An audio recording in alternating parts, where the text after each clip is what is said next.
Hello everyone, I am Miss Jessica O. Medico and I will be your teacher for today.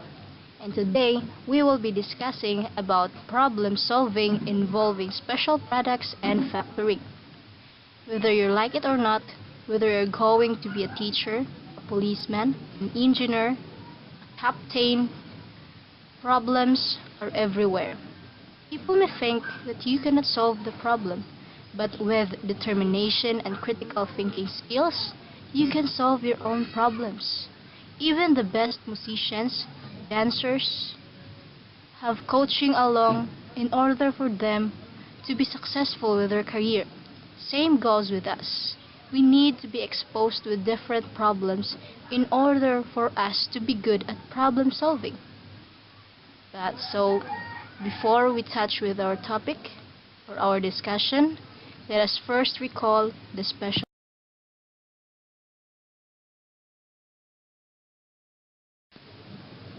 So what are the special products? The special products includes the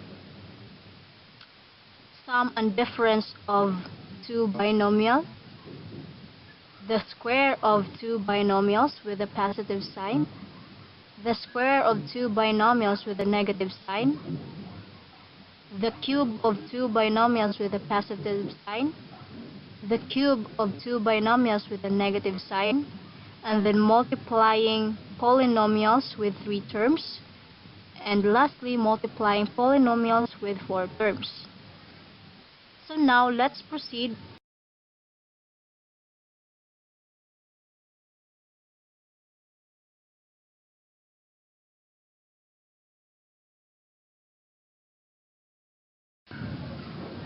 to factoring. The first is to factor using the distribution method. Second is the sum and difference of two binomials. Third is the cube of a binomial with a positive sign. And then the cube of a binomial with a negative sign. And then factoring trinomial with both positive sign. And factoring trinomial with negative and positive signs.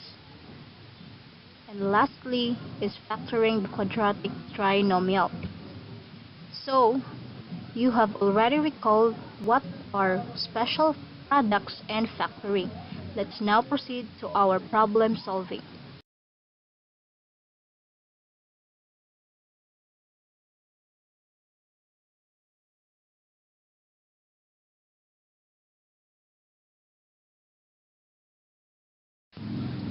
So now, let us answer the first problem. Find the two consecutive positive numbers whose sum of their squares is equal to 113. The first step in solving a problem is to understand the problem itself. And in understanding the problem, we need to understand the words being used in the problem. So, let us first define what is a consecutive number. A consecutive numbers are numbers which are following each other without any interruptions. For example, 1 and 2. Those numbers are consecutive numbers because they are following each other without any interruption. As you can observe, these numbers are counting numbers. And we count with 1, 2, 3, 4. So of course, there is no interruption. So they are consecutive numbers. Next is 3 and 5. Are these numbers a consecutive numbers? Well, these are consecutive numbers. Not because they are odd numbers. So is there any other number between 3 and 5 which is odd number? Of course no. So they are considered as consecutive numbers. Now that we have already understood the consecutive numbers, let us proceed to letting the x be the first number and the quantity of x plus 1 be the second number. Question: why is that we need to represent the quantity of x plus 1 as the second number? It's because since the x is the first number, we need to represent the second number as greater than or less than the first number. That's why we are using a greater than, because we are finding the positive numbers. So now we have x as our first number and the quantity of x plus 1 as the second number. And then let us observe that in the problem the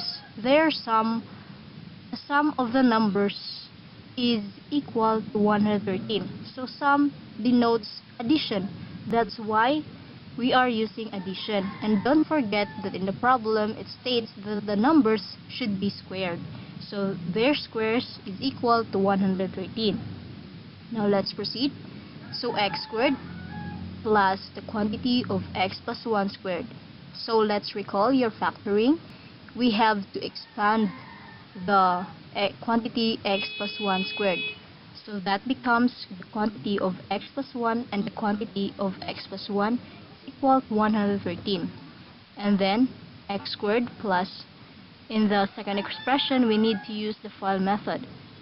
So the first terms are x times x, the outer terms are 1 times x, the inner terms is x times 1, and the last terms are 1 and 1, and equate it again to 113.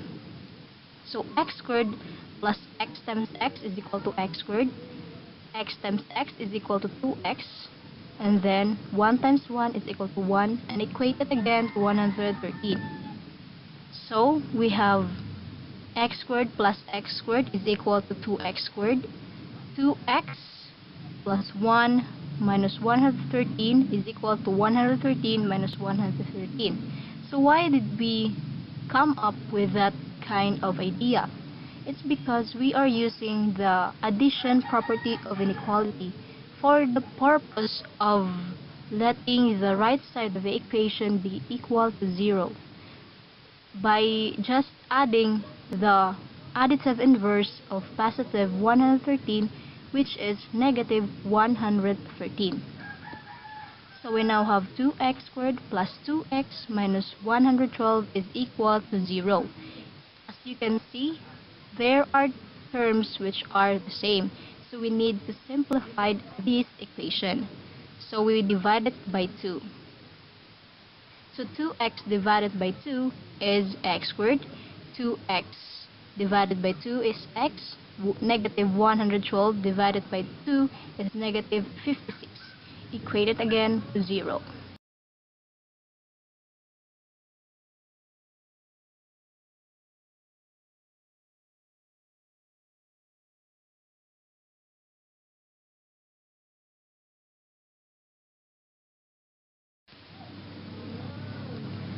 So let's factor out x squared plus x minus 56 is equal to 0.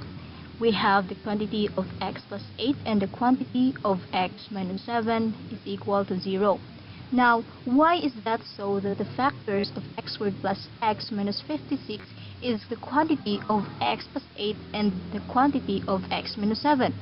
It is because when we multiply the last terms of these factors, which is positive 8 and negative 7, we will come up with negative 56. And then when we add 8x and 7x, it will become x.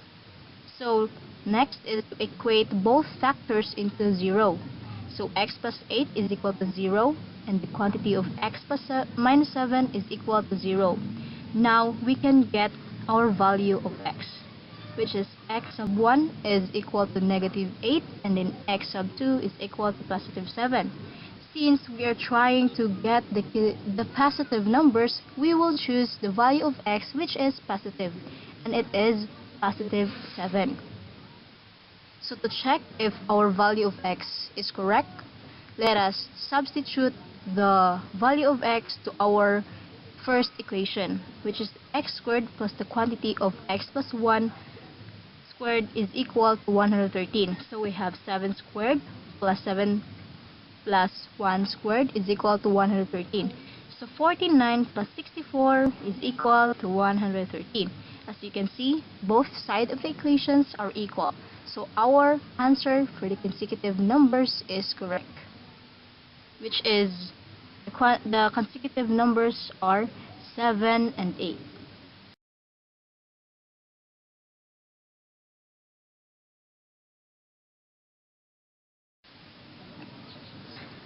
So now let's proceed to our second example. The difference between two numbers is 9 and the product of these numbers is 162. Find the two numbers. Again, let us understand the problem. And now we will let x be the first number and y be the second number. Now, why is that we are representing different variables for each number? As you can observe, the difference between two numbers is 9. So if the numbers are the same, of course, their difference will not be equal to 9. So obviously, the numbers are not the same. That's why we are representing those numbers as different variables. So we now have x and y as our numbers. So our first equation will be x minus y is equal to 9. It's because it is a difference, and the difference denotes subtraction. So the two numbers will be subtracted and will be equated to 9. So our first equation is x minus 1 is equal to 9. And then our second equation will be xy is equal to 162. It's because it is stated in the problem that the product of these numbers is 162. And then when we say product, it denotes multiplication. That's why we multiply the two numbers and equated it to 162. The next thing to do is to use the equation 1 to express the x in terms of y. So we have x minus 1 is equal to 9, and then x minus y plus y is equal to 9 plus y. Why is that so? Because we are applying the addition property of inequality in order for us to eliminate the negative y in the left side of the equation. So x minus y plus y, it will become x is equal to 9 plus y. So now we already have the representation for the value of x. Let's substitute that representation to our second equation, which is the x times y is equal to 162. Now we have x, which is the quantity of 9 plus y times y, is equal to 162. So now we will distribute y to the terms inside the parentheses. So y distributed to y will also be distributed to 9. So it will become 9 times y plus y times y is equal to 162.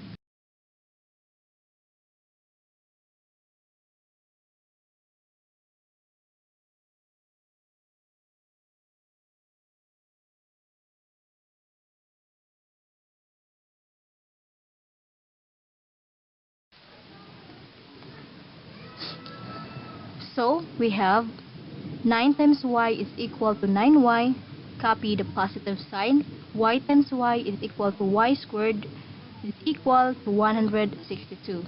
So let's write it in a proper way of writing terms.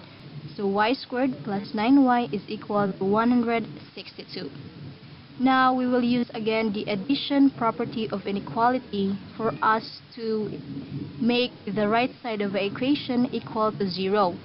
Let us have the additive inverse of positive 162. So y squared plus 9y minus 162 is equal to 0. Now let us again recall or use your factoring skills.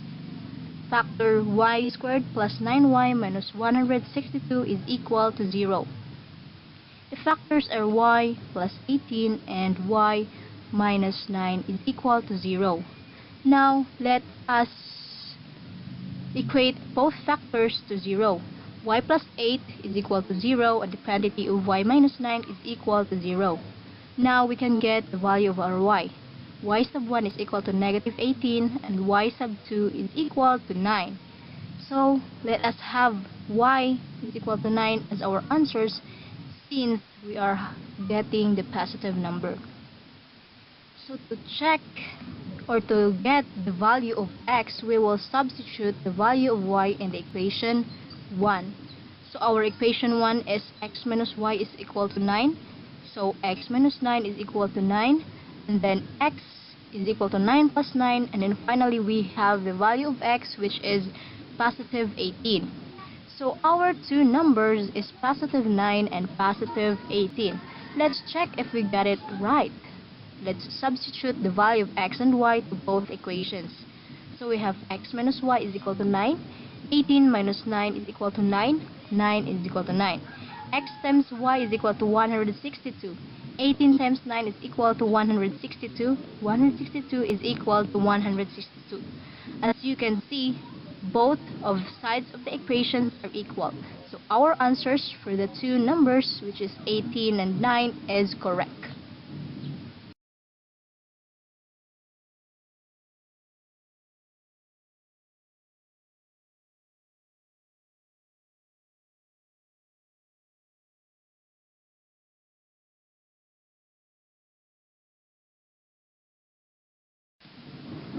Now let's proceed to our problem number 3. The base of a triangle is the quantity of 4x minus 2 units, while the height is x squared plus x minus 10 units. What is the polynomial that represents the area of the triangle? Find the area of the triangle if x is equal to 4. Now, this problem, we need to recall the formula of finding the area of the triangle. So the formula of finding the area of the triangle is 1/2 of its base and height. Now we let the base as 4x minus 2 and height as the quantity of x squared plus x minus 10. Now we substitute these representations to the formula. So we have 1/2 times the quantity of x, 4x minus 2, and the quantity of x squared plus x minus 10. So we have now, we need to distribute 4x to each terms of the second factor. So 4x times x squared plus 4x times x and 4x times negative 10. So we also need to distribute negative 2 to each factors of the second factor. So we have negative 2 times x squared and negative 2 times x, negative 2 times negative 10. Now we have 1/2 times 4x cubed plus 4x squared minus 40x minus 2x squared minus 2x plus 20. So 1/2 times 4x cubed plus 2x squared minus 4x plus 20. Now we still have 1/2 outside the bracket. So we need again to distribute this 1/2 to each terms inside the bracket. So 1/2 times 4x cubed is equal to 2x squared, and then 1/2 times 2x squared is equal to x squared. 1/2 times negative 42x is equal to negative 21x, and then 1/2 times 20 is equal to positive 10. Now, our representation for the area of the triangle is represented by 2x squared plus x squared minus 21x plus .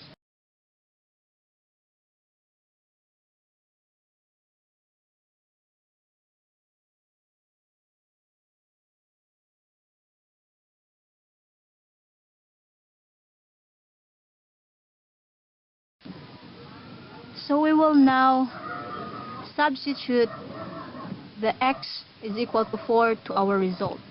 So we have 2x cubed plus x squared minus 21x plus 10. 2 times 4 cubed plus 4 squared is minus 21 times 4 plus 10. 2 times 64 plus 16 minus 84 plus 10. And then 128 minus 58 is equal to 70. So our area for the triangle is 70 units. So that's all. I hope you have learned something from our discussion today. For more problems, just see the next slide. Thank you.